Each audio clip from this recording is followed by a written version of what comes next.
You open your front door expecting a cardboard box, and there it is. A brand new electric pickup parked at the curb with an Amazon delivery tag fluttering in the breeze. No dealership balloons, no confetti, no sales pitch, just a rugged slab of steel-colored composite quietly humming, already paired to the phone in your pocket. In that instant, it hits you. Trucks have slipped from gas-guzzling status symbols to doorstep deliveries. The company behind this curveball isn't Tesla or Ford. It's a stealth newcomer called Slate, and it just lobbed the most disruptive product since the first iPhone. Most people hadn't even heard the name Slate when the headline dropped. A $20,000 electric truck had notched well over 100,000 reservations in barely 3 weeks. Industry analysts laughed at first, then reached for calculators, then called emergency board meetings. How can a brand new player sell an EV for less than most used sedans? And how did Amazon slip into the driver's seat without anyone noticing? That panic emanating from Detroit isn't hype, it's self-preservation. Let's rewind. For the past decade, car makers have inflated prices faster than carnival cotton candy. The average new vehicle now hovers around $50,000, while the average American salary barely edges higher. Meanwhile, the so-called future of mobility arriving on glossy magazine covers costs even more. Slick, cyber-styled pickups north of 70 grand, lifestyle rigs flirting with 6 figures once you tick every option box. Automakers call it progress. Most households call it a joke they can't afford. Slate's founders looked at those spreadsheets and saw one glaring column labeled waste. Paint shops costing hundreds of millions. Infotainment screens that age faster than smartphones. Power gizmos built to break so you'll trade up sooner. They stripped it all away. One body color, industrial gray. Manual windows you crank once and forget. No built-in display, just a rock-solid phone mount with twin USB-C ports. Beneath that skin lies a modular chassis they call the Slate board, engineered to swap body styles the way you swap phone cases. And here's the kicker. Every dollar they saved by stripping fluff went straight back into the battery and drivetrain, not into some marketing slideshow. Stick with me. Minimalism only matters if performance keeps pace, and Slate knew that. Their base model pumps out just over 200 horsepower and nearly 200 pound-feet of torque, enough to outmuscle the beloved 90s work truck still pounding pavement. 0 to 60 happens in a respectable 8 seconds. Not supercar fast, but more than enough to merge, tow weekend toys, or outrun rush hour boredom. Top speed is capped at 90, which is already flirting with a reckless driving citation in 48 states. Range was the next hurdle. Slate offers 2 battery packs, a 53 kilowatt-hour version, good for roughly 150 miles, about 4 days of typical commuting,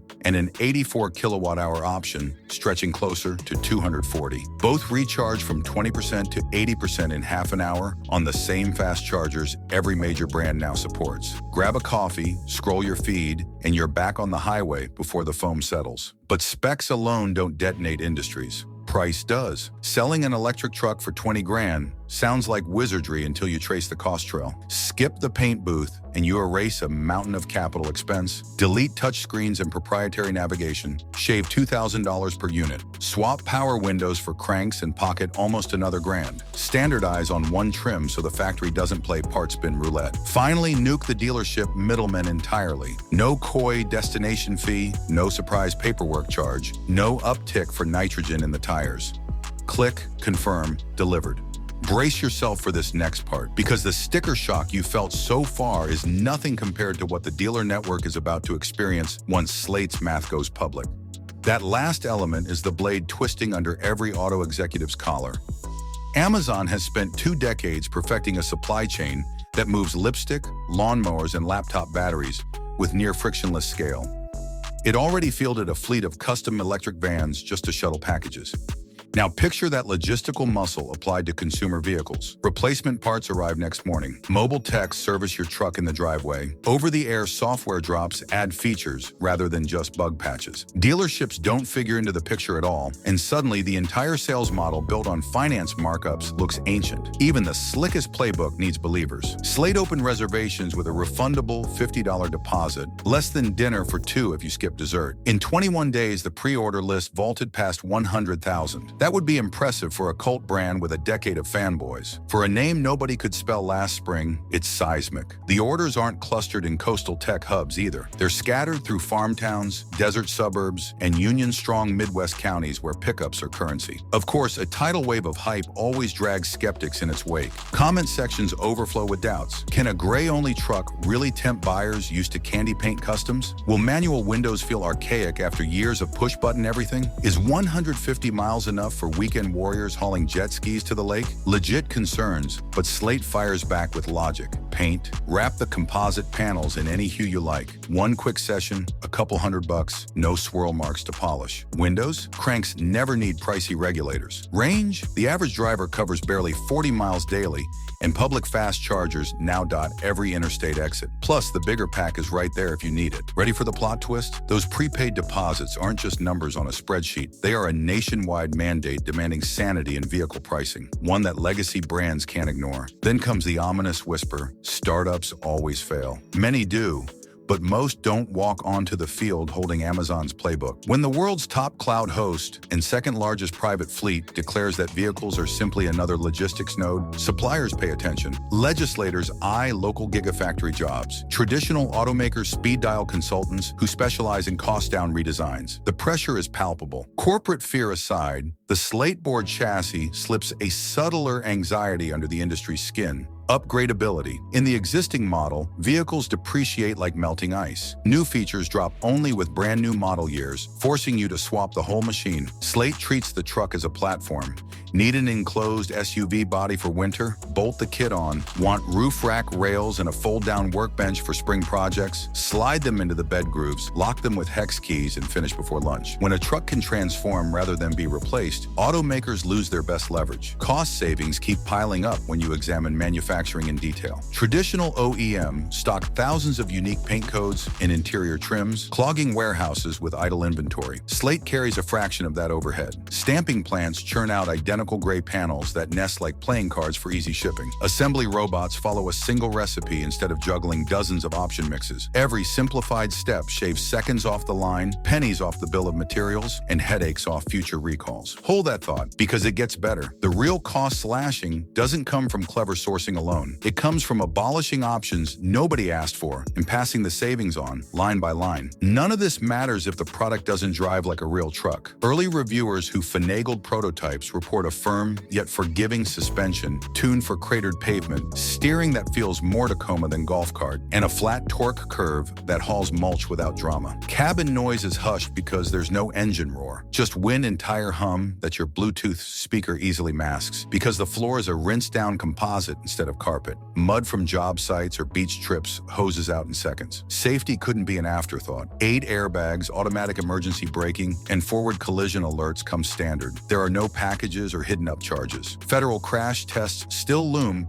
but leaked sled data hints at solid marks thanks to a low center of gravity and generous crumple zones where the engine block used to sit. Slate's engineers even designed the battery pack as a stressed member, adding rigidity that benefits both handling and crashworthiness. So what happens if Slate actually delivers? First, the price ceiling on EVs shatters. Consumers resigned to clunky gas cars suddenly see an electric path within reach of a modest tax refund. Second, the dealer network scrambles to justify its slice. It will push service contracts, but a simpler truck means fewer failures. Third, legacy brands pivot fast. Expect sudden announcements of essential trims, rushed partnerships with e-retailers, and design studies featuring composite panels ready for wraps long after Slate has normalized the idea. Stick around. This next detail changes everything. When a truck can shapeshift in your driveway, its resale value stops sliding downhill and starts growing with every bolt-on upgrade you choose. The ripple extends beyond autos. Utilities watch charging demand spike, not because wealthy households